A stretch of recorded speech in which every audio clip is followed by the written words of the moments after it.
Good morning, everyone. Sitting in my kitchen this morning and decided I was gonna make my homemade blackberry wine that I've never made before. And I got midway through the process and I figured, everybody asked me how I make wine, so I figured I'd just stop, put on a video, and kind of walk you guys through what I've done. What you didn't see is, I'll attach pictures, the amount of blackberries I had. I got about 2 pounds of blackberries, 3 pounds maybe, of all the blackberries from my garden. And they were all in this dish, which you can see my hand, it's a decent sized dish. But what I've done is I've put them in the fermenting vessel, sanitized first, of course. And that's in there. I've got about, all right, they're not quite 1.5 gallons of my mix. So I put basically sugar and fruit 1-to-1.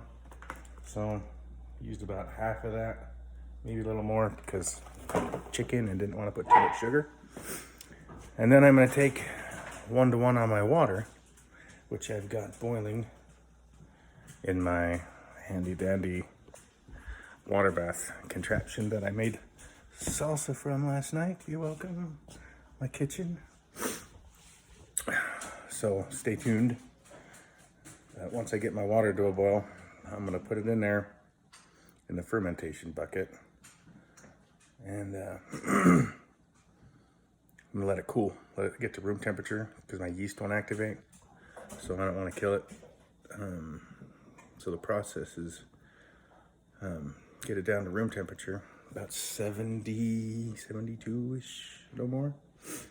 Then I'll sprinkle my yeast on it and give it a minute, and then maybe an hour.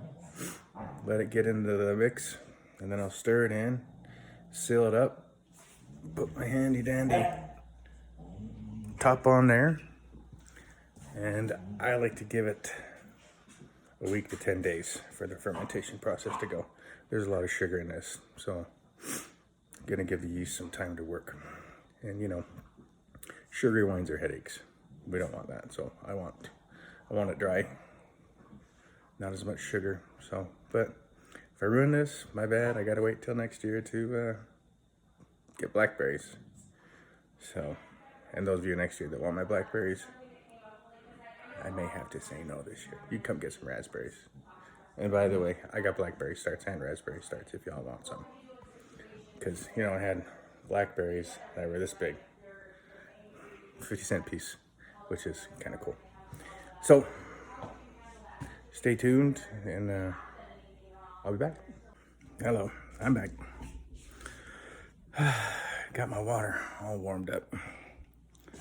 And I've already added it to my bucket.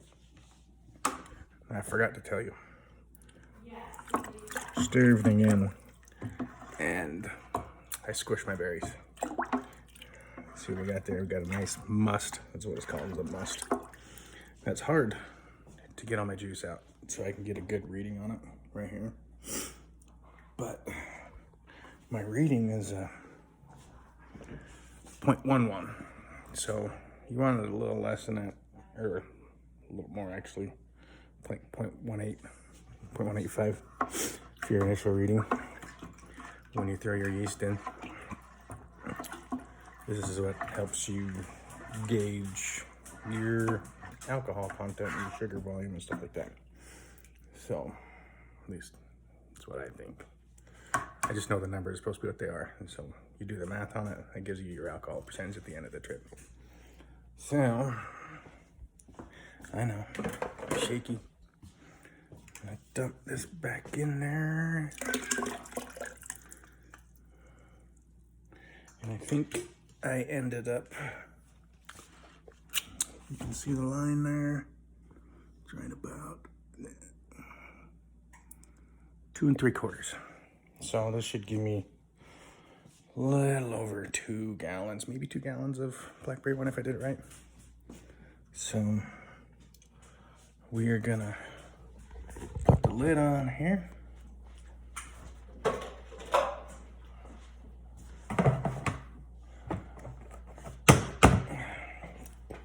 Oh, wait.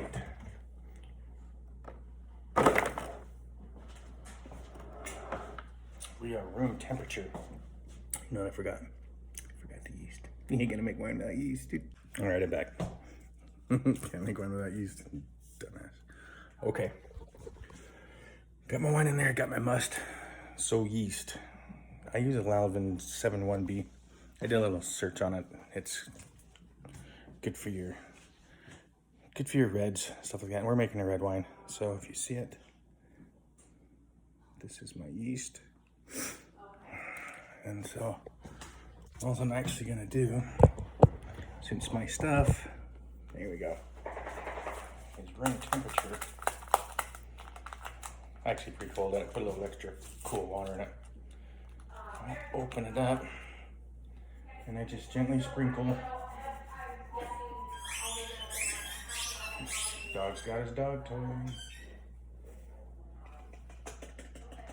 My yeast over it. It should look kind of like that. And I'm gonna let this sit here. I'm gonna let it sit here for a minute and let it get in.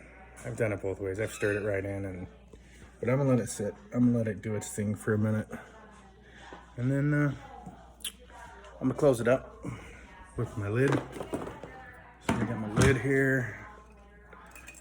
I'll put some water in this, so when my wine, it just traps it up. Put some water in here to the fill line, and as this yeast gets going, it'll burp, it'll let gases out, and this will let the gases out while keeping a good seal on my fermentation. Okay, there you go. It's easy. About 10 days later, I should be checking it.